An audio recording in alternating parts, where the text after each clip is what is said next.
कर्नाटक की राजनीति में एक नया अध्याय शुरू हो चुका है। सत्ता की कमान अब डीके शिव कुमार के हाथों में है और मुख्यमंत्री की कुर्सी संभालते ही उन्होंने ऐसे फैसलों की झड़ी लगा दी है जिसने सिर्फ बेंगलुरु ही नहीं बल्कि पूरे देश का ध्यान अपनी ओर खींच लिया है। फ्री बस पास, सरकारी नौकरियों का कैलेंडर, युवाओं के लिए रोजगार एक्सचेंज, किसानों के लिए नई योजनाएं और हर पंचायत में भारत जोड़ो युवा संघ।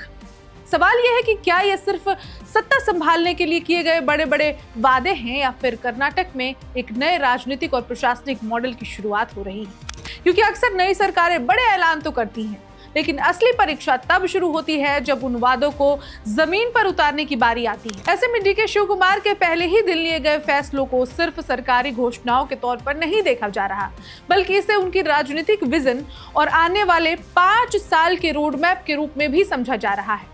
तो आज के इस एक्सप्लेनर में हम जानेंगे कि डीके शिव कुमार ने मुख्यमंत्री बनते ही कौन कौन से बड़े फैसले लिए हैं। फ्री बस पास का फायदा किन लोगों को होगा, युवाओं के लिए रोजगार को लेकर सरकार का नया प्लान क्या है, किसानों के पलायन को रोकने के लिए सरकार क्या रणनीति बना रही है, भारत जोड़ो युवा संघ क्या है और क्या यह सरकार का नया सामाजिक राजनीतिक मॉडल बन सकता है।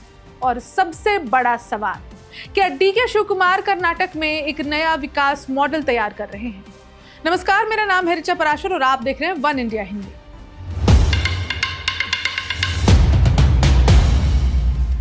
आइए शुरुआत करते हैं उन बड़े फैसलों से जिनकी चर्चा इस वक्त पूरे देश में हो रही है। लेकिन सबसे पहले समझते हैं कि आखिर मुख्यमंत्री बनते ही उन्होंने ऐसा क्या कहा जिसकी चर्चा पूरे देश में हो रही है। ये कुर्सी मेरी नहीं, जनता की है। मुख्यमंत्री पद संभालने के बाद अपनी पहली प्रेस कॉन्फ्रेंस में डीके शिव कुमार ने यह बेहद भावनात्मक और राजनीतिक रूप से महत्वपूर्ण संदेश दिया।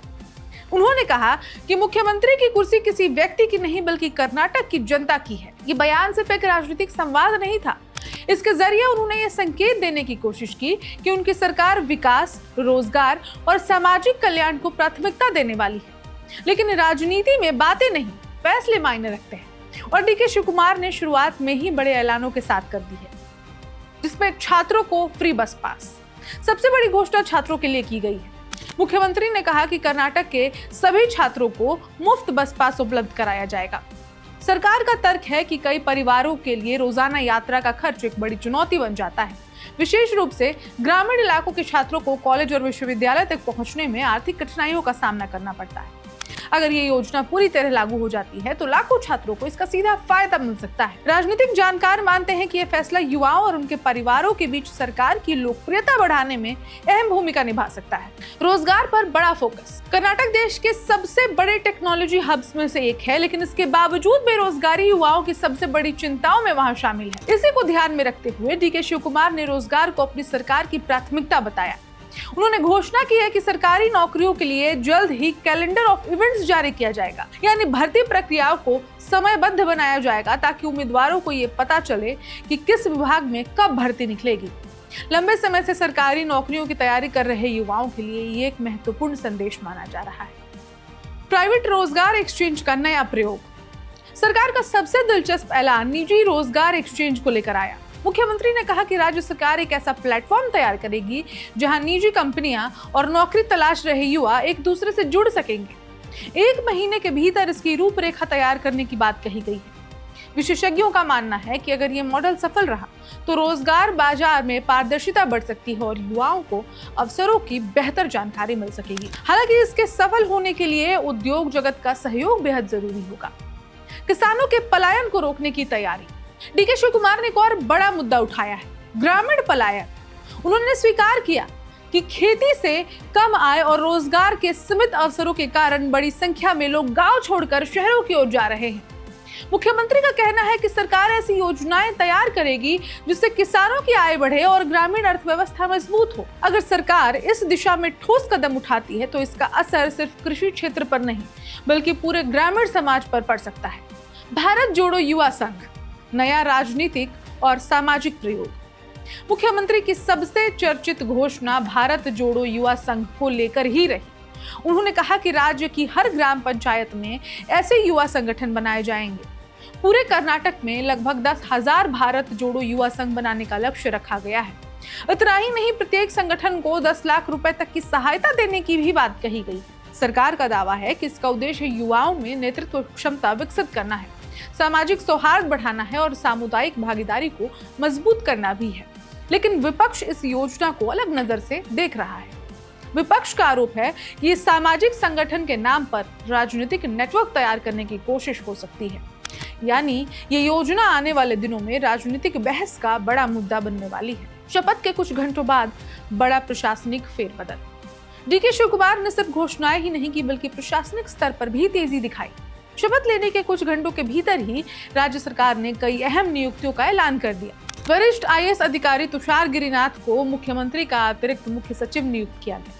राजेंद्र चोलन पी को मुख्यमंत्री का सचिव बनाया गया। इसके अलावा सेवानिवृत्त आईएएस अधिकारी अतीक एलके को मुख्यमंत्री का वित्तीय सलाहकार नियुक्त किया गया है। राजनीतिक विश्लेषकों का मानना है कि यह संकेत है कि नई सरकार प्रशासनिक मशीनरी को अपने तरीके से व्यवस्थित करना चाहती है। क्या ये कर्नाटक मॉडल की शुरुआत है? और सबसे बड़ा सवाल यही है, क्या डीके शिव कुमार सिर्फ शुरुआती उत्साह में बड़े बड़े वादे कर रहे हैं या वास्तव में कर्नाटक के लिए कोई नया मॉडल तैयार किया जा रहा है? फ्री बस पास, रोजगार कैलेंडर, निजी रोजगार एक्सचेंज, किसानों के लिए योजनाएं और युवा संगठनों का नेटवर्क, ये सभी फैसले अलग अलग वर्गों को सीधे संबोधित करते हैं। युवाओं को रोजगार का संदेश मिल रहा है, छात्रों को राहत का संदेश दिया जा रहा है, किसानों को भरोसे का संदेश दिया जा रहा है और ग्रामीण समाज को संगठन का संदेश दिया जा रहा है। यानी नई सरकार शुरुआत से ही हर वर्ग तक अपनी पहुंच बनाने की पुरजोर कोशिश कर रही है। तो कुल मिलाकर ये कह सकते हैं कि कर्नाटक में सत्ता की तस्वीर बदल चुकी है, लेकिन असली कहानी अब शुरू होती है, क्योंकि राजनीति में चुनाव जीतना पहली चुनौती नहीं होती, बल्कि जनता की उम्मीदों पर खरा उतरना सबसे बड़ी परीक्षा होती है। मुख्यमंत्री बनने के साथ ही डीके शिव कुमार ने साफ संदेश दिया है कि उनकी सरकार बड़े फैसले लेने से हिचकेगी नहीं। छात्रों के लिए मुफ्त बस पास, युवाओं के लिए रोजगार का वादा, किसानों के लिए नई योजनाएं और गांव-गांव तक संगठन खड़ा करने की तैयारी। मैंने ये आपको पहले बताया है, कई बार बताया है, लेकिन ये एक अलग तरीके की राजनीति दिखा रहा है। ये एक मेलजोल की राजनीति बता रहा है और ये सभी फैसले बताते हैं कि नई सरकार अपनी प्राथमिकताएं तय कर चुकी है। भ्रम में नहीं है कि उसे क्या करना है, उसको क्या प्लान्स देने हैं, और कुछ भी रैंडम ऑर्डर्स नहीं पास किए जा रहे हैं कर्नाटक में। सब कुछ एक सोचा समझा प्लान है, एक रणनीति है जो युवाओं को और सभी वर्गों के लोगों को आपस में जोड़ने का काम कर सकती है।